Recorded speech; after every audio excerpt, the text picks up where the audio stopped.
உங்கள் சத்யாவின் full moon sale up to 70% தள்ளுபடி. AC விலை 2ஆம் தேதி முதல் 15% வரை உயர்கின்றது. இப்போது ஏசி வாங்கி பணத்தை சேமியுங்கள். வெளியாகி 12வது நாளிலும் 25 கோடி ரூபாய் வசூலித்து துரந்தர் 2 புதிய சாதனை.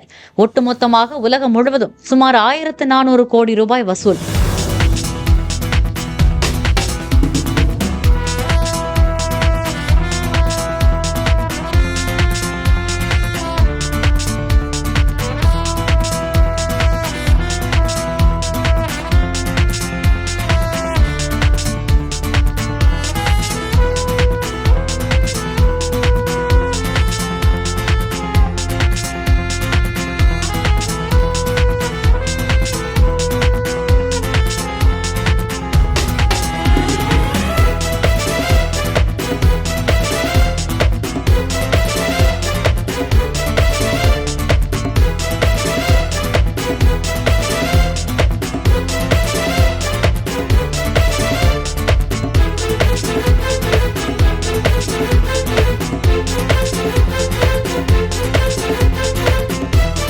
உங்கள் சத்யாவின் full moon sale up to 70% தள்ளுபடி. ஏசி விலை 2ஆம் தேதி முதல் 15% வரை உயர்கின்றது. இப்போது ஏசி வாங்கி பணத்தை சேமியுங்கள்.